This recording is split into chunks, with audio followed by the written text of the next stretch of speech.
Okay, well, what have we here? Looks like Airfix mountain troops, German World War II mountain troops, in a very old packaging. This packaging's from the 80s, I believe. Nice artwork there, in fairness, though. Depicts four German mountain troops in action with an MG42 and several Kar 98 rifles with their skis in the background, and nice snowy landscape there behind them to reinforce the fact that they are indeed mountain troops who are in the mountains. Now, so let's have a look at that there. Nice little artwork there, as usual with these kind of period boxes. Very indicative of the time. The box itself, very straightforward. There we go. It's in HOOO or whatever it is, scale, whatever that is. It's roughly 176 or thereabouts. Blends in fairly nicely with most other scales anyway, in that sort of little small scale range. Back of the box here depicts a few of the troops which will be contained within. You have guys with a rope down there, a little team of climbers, and you have the guy up on top chucking a, what do you call those things? It's like a climbing aid, grappling hook. Guy with the submachine gun, and of course a chap on skis, because after all, they are mountain troops. He's depicted wearing a white camouflage smock, because obviously snowy environs, one will want to blend in as best as they can, and the other guys are in kind of standard uniformed army green kind of uniform the Germans wore in some of their regiments, etc. So nice little box, quite old, as I say. This must be, I don't see a date on this anywhere here now, but it's definitely 1980s anyway, if not late 70s, but I'd say early 1980s. Anyway, so that's the box. The contents, more importantly. German soldiers, blue plastic. Okay, German soldiers were always in blue plastic when I was a kid. So here's that aforementioned team of climbers here. This is the MG42. It was displayed in the front. Bipod is missing. Bipod's a separate piece on these guys, and if you get any of these on eBay or that loose, generally speaking, the bipod is going to be missing. Guy with flags here for semaphore communications in the mountains, and a guy with the MP40 submachine gun. Sculpt on the MP40, not great at all, to be honest with you.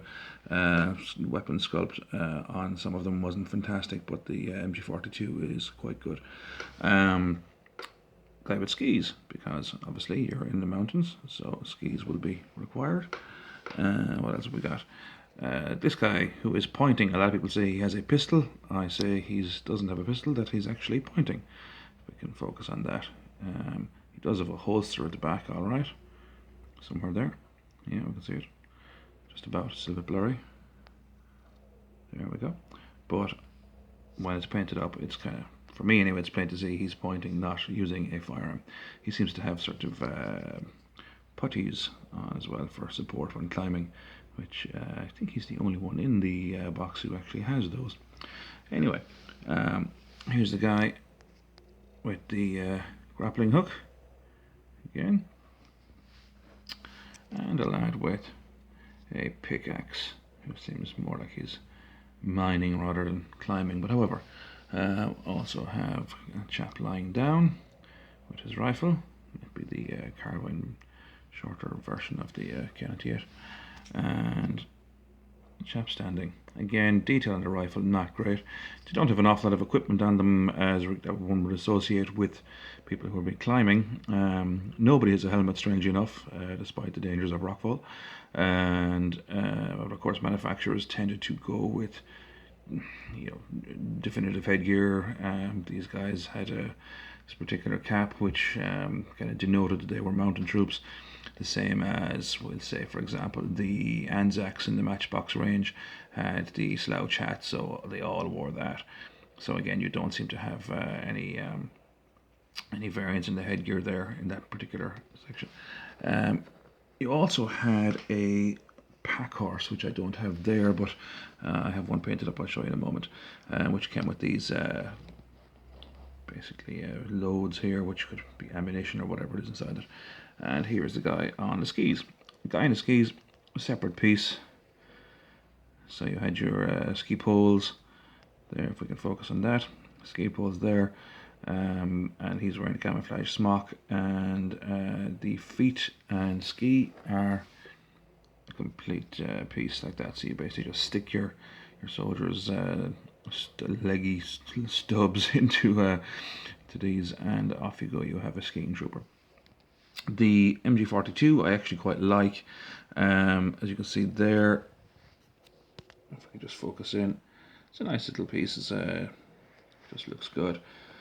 What I like about it, the assistant gunner, unfortunately, sort of a little bit off skew, doesn't match up perfectly with it. But what I do like about it is, if we can just focus in here at all, we get a bit of background there, so maybe I can, well, maybe you'll have to take my word for it. The MG42 is sculpted in such a way that you can see the cooling vents on one side and the barrel on the other side, as the barrel will be removed from the side when changing barrels during firing. So I read somewhere, I think it was Plastic Soldier reviewed it, they said it wasn't particularly well done, but actually it is. So, you know, there you go. So that's those guys. Now, painted figures. What I did myself was I utilised the colour scheme, which was 78 for the kind of green jacket and 27 for the pants, then just matte black and whatever else for the bits and pieces. So what we ended up with was this kind of an affair here. Here's one. See if we can focus on him. Yeah, that's the guy with the semaphore flags. There we go. Very straightforward. That's him. Actually, the best thing to do would be probably to just do a little pan shot here for you, if that's what you'd call it. So there we go. We also came out with a bicyclist, or a cyclist, perhaps. He's the only one with a helmet, but he has it on the carrier of his bike for some strange reason. So that's that. There is the aforementioned MG42, which I like. I think it comes out rather well once you have him painted up. Couldn't really fault that. Looks well. Again, the guy prone. Watch out with the semaphore right there. Rifleman, submachine gunner. Now back here, slightly more interesting. The pack animals. What I did with these was I put a few of them along on a little stupid beer mat. I had a few extras, so I intend to link these together with a little bit of thread to make it look like they're all part of one train of animals. I have to finish painting those boxes a little bit better as well and put a bit of wash over them. The handlers for the horses, the one in the rear is the lad who was drawing the grappling hook. Just removed the grappling hook and made it look like it's a rope that has something to do with the horses. And the other lad was the guy with the skis, so he just looks like he's trying to lead the horse by the reins at the front. As I say, I'll probably put something in there to make it look like it's attached, but just to have someone interacting with the animals itself, I think probably just makes it look a bit more realistic. Not even sure what I'd use these guys for. I just said they were there, and I said I'd do it. Again, there's the figures with the weapons. One strange thing, the fact that they are mountain troops, nobody seems to be firing up or down. Very, very level mountains in that scenario. And they must be because there's a guy on a bicycle in the pre-mountain bike craze era. Now, what else have we got here? I've also done a few little chop jobs, or of experimentation. These are the team of guys with the ropes. I've taken those apart and separated them. I use them as a crew for a 75mm infantry gun for rapid fire rules. So these are my gun crew for that. Here is the commander of that gun crew, which is the guy pointing. If we can focus in on him. There we go, I think. It's a bit rough there, that lad there. But as you can see, that's definitely, he's pointing. He's not engaged in firing a weapon as far as I'm concerned. I also used the guy with the pickaxe and the rope grappling hook guy to make a mortar team. Always need to have a mortar team. In fairness, the mortar itself is from the hat or armor fast mortar team range. Just took the mortar out and stuck it in between those guys and a bit of a beer mat, and off you go. They came with no officer, no obvious commanding officer, so I just utilised the Airfix, classic Airfix guide there, and a few others to use an NCO there.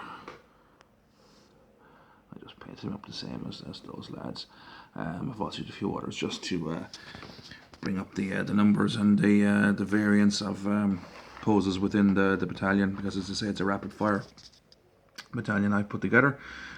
When I'm going through my review for my rapid fire stuff, I will show everybody who's involved in that battalion. So for the meantime, that's basically the little review of the Airfix mountain troops. Not in production at the moment as far as I can see, in 172 scale or that there, in the larger scale, all right. Can be got on eBay. I got the equivalent of about 3 boxes of them over the space of a couple of weeks last year. It's 2017 now, so it was 2016 or 2017. So I don't think I spent more than about €25 in total for the whole lot. And they make a nice little addition to collection, and it would variance because they're not something that's seen every day from a modelling perspective, and they're just nice. The classic old kits and old figures. I love them. So from that perspective, I think they're a valued addition to my little collection. So that's basically my little look at what I have done with the Airfix World War II mountain troops. So if you can get them, and I'm pretty sure you can find them out there, I'd say go for it. They're a nice little addition to any collection. So that's it for now. We'll be along with something else fairly soon. Take care, guys. All the best.